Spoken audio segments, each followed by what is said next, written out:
Speedmaster, Submariner, Royal Oak. These watches are icons, and they are so for a reason. It's because they are the watches that are almost universally accepted as some of the best designed watches ever. Over the years, they've been refined and improved, and they continue to be perennial favorites. But what if you can't afford or simply don't want to spend $8, $10, $15, $20, $25, $40,000 on a watch? Well, that's where this video comes into the picture. These are my, relatively speaking, more affordable options to some of the ultimate watch icons. Let's dive in. Before we get started, I think it's important to say that for this video, we're talking about alternatives that still have more or less original designs. I'm not going to suggest homages or replicas. I have absolutely zero problem with homages or replicas, but I just don't think it's particularly interesting video to say that a Submariner, you should get a Submariner replica. For the Seamaster, you should get a Seamaster replica and all that kind of stuff. That just doesn't make sense to me. I'm going for original designs, and that's dangerous territory because there's going to be an expert out there that calls out the fact that some option I'm suggesting potentially came before the watch that is the icon. It might even be where the icon got its inspiration, but that doesn't matter. I'm not concerned with that. These options are the ones that give you a similar feel to the icon, either aesthetically or conceptually. The Speedmaster is the Moonwatch, and Omega will never ever let you forget that. Omega talk as much about the moon landing as how people my age talk about how paddle is the greatest thing ever. Every conversation just gets paddle shoehorned in there. But the fact is, it's a great watch for a reason. It's got a timeless design. It's one of the best balanced chronograph dials ever. Fortunately, there's no shortage of good chronograph options out there. The easy option would be, and it's a perfectly good option, the Bulova Lunar Chronograph, simply because it has a very similar story to the Speedy, but it's not, in this case, the one that I'm going to suggest. My option is the Tissot PR516 chronograph. It's available in a quartz and a mechanical version. I don't really think the quartz is a particularly compelling option, but the mechanical one is a very decent option at the price. You get a 41mm diameter watch. You get a watch that's a tad over 13.5mm. I think it's 13.6 millimeters in thickness, which is about the same, give or take, as the Omega Speedmaster, so it's not terrible, but it's on the thicker side. You're not getting a stellar clasp or bracelet, but it's a good one that gets the job done for the price. It doesn't have a hideous 430 date window, and the overall chronograph dial is one of the more balanced ones. It's harder to do than you would actually think. Personally, I think there are a lot of really bad chronograph dials out there. It obviously doesn't have a moon or space story, but if you want that story, then it's the Bulova you have to go for, which is definitely a good option. You should check out TGV's channel. He's got some really good rundowns of the Bulova watches and the history with space and all that kind of stuff. If you're wondering about the audio and video, this is just because the original audio was totally mangled and I had to re-record it. So now back to the regular programming. The Royal Oak is available in like 1,000 different options in terms of materials, dials, and finishings. They're all ridiculously expensive and they're not particularly easy to get a hold of at retail. It's also a gorgeous watch that has been copied multiple times, and a lot of watches find their inspiration in the Royal Oak. If you're going for chronograph options, Zenith has the Defy Skyline chronograph, which has a lot in common with the Royal Oak. Is it heavily inspired? Of course it is. Are some people going to be turned off by that fact? Absolutely. But I still think there are a couple of things that ensure that the Defy stands on its own two legs, and that's the El Primero movement. This isn't down to the fact that the El Primero movement was the first, or down to the fact that it used to be the movement that powered the Daytona. It's about the 5 Hz movement. The seconds hands is relegated to a subdial on this watch, which is a shame, but there is something immensely satisfying about 5 Hz movement and that smoothness to the sweep.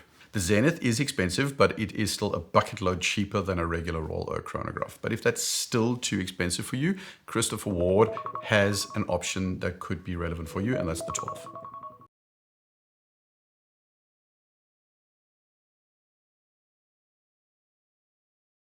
Now the 12 is a more affordable version of the Chapek and Tatik. Well, not completely, but there's an overlap because some of the designers on both sides worked at both companies or worked for both companies. But at the end of the day, the CW is still the integrated sports watch to beat at the moment in the sub $2,000 range. A lot of others are catching up, but I do consider this one to be a class leader. Whether you want it in steel or titanium or with or without COSC, there's an option for you. If you've got zero interest in CW, which is totally fine, then Maurice Lacroix Icon is definitely an option. There are both mechanical and quartz options available. The prices are somewhere between $1,000 and $3,000, depending on the configuration. From a specs perspective, the Christopher Ward is likely the better option, but it's still a very nice watch. It has some design cues taken from the likes of the Royal Oak, but it still stands out as its own design. It's definitely a worthy option. If you know IWC, then you know they make Pilot's watches. The Pilot Mark 20 and the variants like the Spitfire are the core of their offerings. These are sport forward tool watches that compete with watches like the Omega Equatorial and the Rolex Datejust. It's a premium looking simple dress watch with a couple of visual cues that tell you it's a pilot's watch. Now, you can go in two directions for an alternative. If you want the all-in tool Flieger style, you have to go for a Leica or a Stover, who both make tool style classic pilot's watches. They aren't nearly as polished or reflective as a Pilot Mark 20 and just generally have a more matted look, which comes down to both the case finishings and the dials chosen. These are the watches that most resemble pilot's watches as I would imagine them in an actual Spitfire cockpit. The prices go all the way down to about $500 for the most basic quartz models, but at just above $1,200 you get some really good Stover classic Flieger design. You get a Sellita SW200 inside. Usually it's definitely reasonable, and I've owned one of them many years back. I don't have it anymore, but I enjoyed it for the many years that I had it. If you're not so much into the Flieger thing, then I would say a more dressy sports forward look is something like the Nomos Club Sport. It's not exactly cheap by any stretch of the imagination, but it's still cheaper than the IWC. You get the same core aesthetic minus the Flieger triangle at 12 o'clock. There's a Sunray Blue dial, there's a premium bracelet, there is a super simple and super good looking dial, which makes it incredibly legible. It's about half the price of an IWC, so you still save a decent chunk of change. If you say cushion case, then somebody's going to say Radiomir. Panerai isn't as hyped these days as they were back in the Schwarzenegger and Stallone days. And it's a shame because these watches are no less interesting than they were 20 years back. Panerai's also done a lot to downsize their watches to make them more in line with what people consider wearable these days. They are still expensive though.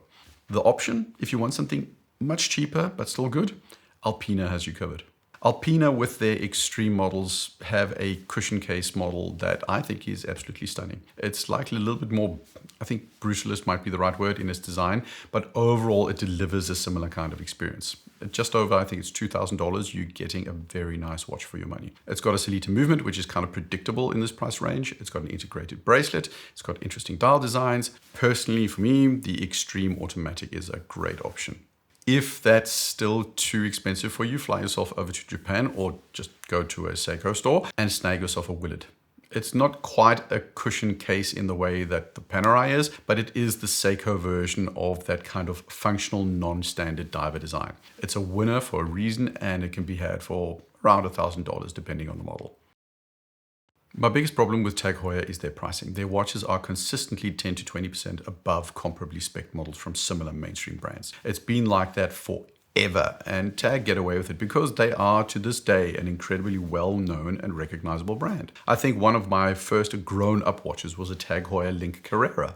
The Carerra itself is available in a whole lot of configurations, and my favorite is the blue, but the Panda and Reverse Panda versions are likely the ones that most embody the original Carerra models. The option that checks most boxes in a well-designed and wearable package is, to me, the Hamilton Intramatic. Hamilton usually gets brought in when you're talking about field watches. The khaki fields are kind of their thing. They have like a million options of them in different sizes, different color variants, and even the Expedition, which has a compass bezel. The Intramatic has its origins from more or less the same time period as the Carreras. It's a sporty mid-20th century Panda chrono for about $2,200. It's a good-looking watch that punches way above its weight in a lot of ways. The case is almost fully polished, the pushes are solid and have a responsive feel to them, and the dial is anything but flat. Pandas can be a bit of a mixed bag sometimes, but this one screams premium and will work as a day-to-day watch, but is also restrained enough, I think, to sneak itself under a white shirt and a suit cuff. The movement inside is Valjoux based. It's a decent movement, and variants of it are found in a million watches, including some older Tudor models, I think.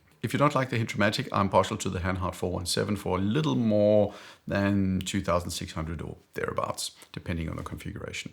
To me, it's slightly more on the retro racer end of the aesthetic scale, but especially in the full white model in 39mm, you get a stunner of a watch. I'm not a big bund strap kind of guy, but that's easily remediated by throwing on whatever suits your fancy. And because both the Intramatic and the Hanhart are white and black only in colorway, they are pretty much strap monsters. There's no faux tina, very little red or blue or pink or anything that screws up your options. The movement is a Sellita AMT movement, which, you can actually call Sellita high-end or semi-high-end movements. At least the AMT is their most premium of models. It's a really decent column wheel movement. Movements aren't usually a thing I care a lot about in this price range, but this is one of the better ones.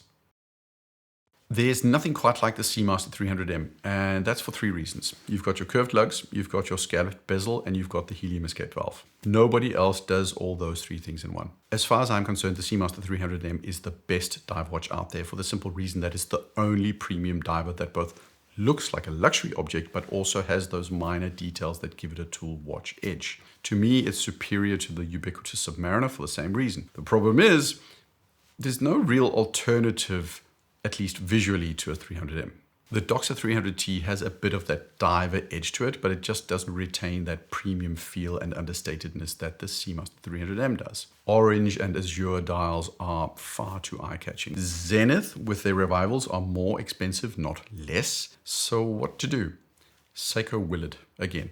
The Willard comes in quite a few variants, and no, it doesn't have a helium escape valve, at least not the big plug thing, but it has some of the same character that the Seamaster 300M has. Specifically, there are 2 or 3 variants that I gravitate towards, and technically not all of them are Willards. One is a Uemura, but end of the day, it's the same core case shape. The first one I have is the SLA 049. This is a special edition watch with slightly larger dimensions with an upgraded dial, upgraded bezel, and upgraded finishing. The movement is also a step up from most of your basic Seikos. This watch has a lot of the vibe that a Seamaster 300M in blue has as well. This would be the upscale or premium alternative. Then there's the classic Willard in the SPP 153 or the 151 models. The case is more rough and rugged, which isn't in line with something like a blue Seamaster, but it has quite a lot in common with a Seamaster No Time to Die. Especially the 153 has that vintage tool forward weathered look to it that I think a lot of people are looking for. Sure, it's a Seiko, so the bracelet is something you have to complain about.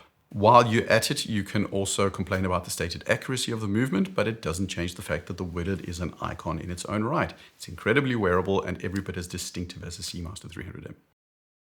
The Cartier Tank. Here's my problem. Most square or rectangular watches that are in the cheaper space are just not particularly good. Or rather, they're not good enough for me to not consider a tank. The Longines Dolce Vita goes for a sector dial, which I think does a decent enough job, but I feel at least it's let down by a slightly chubby case and a weird crown. A Raymond Weil is not necessarily cheap and gets the spacing and sizing of the numerals wrong. It's going for something very tank-esque, but doesn't quite pull it off. In my mind, there are 2 options that give the tank a run for its money. The one is the Baum Mercier Hampton. The case is simple, it's almost brutalist. I mean, no, it's not, but it's squarish, chunky in its style, and the dial has more in common with a classic reverso dial, but it amounts to a balanced package. For me, the star of the show isn't quite affordable either, but it's the Hermes Cape Cod. Hermes are a fashion brand first and a watchmaker a distant third, but in recent years they've launched watches that have actually managed to get some nods of approval from the watch world. I even put them in an S tier in a video a couple of weeks ago. If you're buying an Hermes just like Cartier, you're not buying a watch based on the specifications. What's inside, water resistance and anti-magnetic properties are not things you should be caring about if you're looking at a Cartier or an Hermes. It's all about design, and the Cape Cod has a truly distinctive design that in no way tries to emulate the tank. It's got no Roman numerals, it's not just a simple rectangle, and it's got no cabochon crown. It's still expensive, but it would be my pick. The true icon of JLC is the Reverso. There's no question about that. But in a battle of who can name a rectangular watch, it's this one or the Tank that gets the most mentions. But I've already offered an option for the iconic Tank, and the option applies to the Reverso as well. Fortunately, JLC would like you to believe that the Polaris is an icon as well. The original dates back to the 1960s and was JLC's answer to the diver, skin diver craze and the Jacques Cousteau era. Every brand with self-respect had their diver, and the Memovox Polaris was theirs. As opposed to those rectangular watches that are often a bit more of a miss than a hit, you're spoiled for options when it comes to compressors or compressor style watches. If you want reasonably high quality and a premium choice, the obvious choice is the Longines Legend Diver. It's available in more wearable sizes than the Polaris. It's thinner, it doesn't have as good a movement, the finishing is not comparable, and there's no lacquer dial. But you still get something that looks premium, is solidly built, wears fantastic, and just generally is aesthetically very easy on the eye.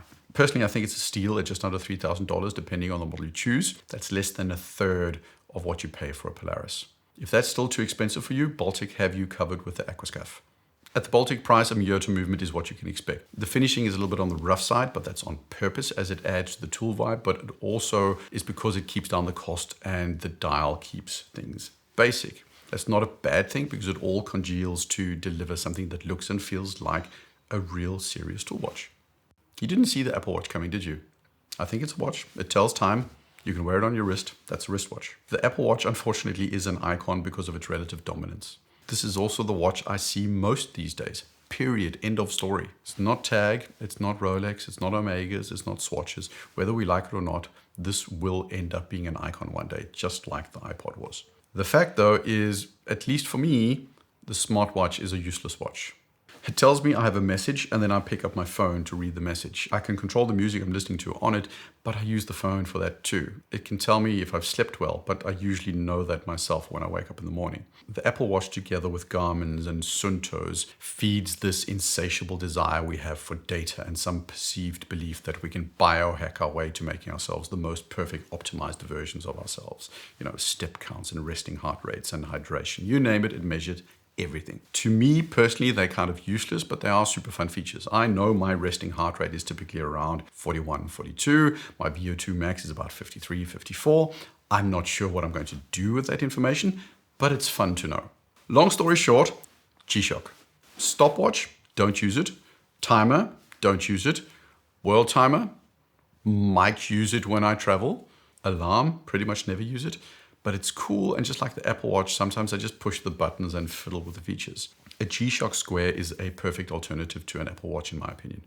You just need to unshackle yourself from the tyranny of data and metrics and just embrace the joy of never remembering how you turn off the recurring alarm on your G-Shock, which your annoying child inadvertently set to go off at 2:30 in the morning. Never happened in real life and I did not kill anybody. Finally, Submariner. I remember an old Top Gear episode where Jeremy Clarkson was talking about how the Porsche designers just basically had died in the 80s and just sort of continued to do the same thing again and again since then. It was just, you know, his comment was always about the 911 was, it's the same car, just bigger. That's how the Submariner sometimes feels to me. Extremely minor iterations driven by a company that is known for its slow, methodical pace, but also a brand that knows that you don't mess with a design that works. When you're done with this video, I want you to go to Google and Google the IWC Ingenieurs from the early 2000s. Those were hideous iterations that IWC put together. They have nothing in common or very little in common with the Ingenieur that was originally released and the Ingenieur that was released recently. Rolex have rarely made that kind of mistake. This is the ultimate boring black dive watch. It's premium, it's luxurious. In the newest versions, it looks expensive and not much like a tool watch anymore with, you know, the whole ceramic bezel, polished flanks, and white gold plots. Rolex knows the Submariner is not a tool watch anymore, so that's why they are the company that has one of the first and best alternatives to it in the Black Bay 41 in monochrome. This is the $4,400, less expensive, but still premium, more tool-forward Submariner. Make no mistake, that's how it's positioned. Prior to its release, you could have made an argument that Tudor and Rolex were doing their own thing, but this watch and the 58 GMT cemented to me that Tudor and Rolex are aligned extremely closely on how things are positioned relative to each other. But what if you're not interested in a Tudor or you just want something cheaper? Well, when you're an icon in the vein of the Submariner, you are spoiled for choice. Monta Ocean King at $2,000, Seiko SPB 453 at $1,500, Christopher Ward Trident at $1,000, Glycine Combat at $500. There are a million of them and a lot of them are really good relative to their price. One of the weird things I've started enjoying is anticipating the reactions to the topics of my videos and to the suggestions I make in the videos. In a video like this, we'll have a couple of discussions going on in the comments. My guess is there will be comments about how alternatives can never satisfy the desire for the original. There will also be discussions about how some watches are just copies of others. And of course, whether or not these watches are even icons. It doesn't matter. I took some watches that I think are really cool and I selected a couple that I have at some point either owned or tried and considered for myself that cost less and that I still think are really cool. That was the point. Now tell me which alternatives you would think would be good for the watches suggested. Put them in the comments below. Like, subscribe. Cheers.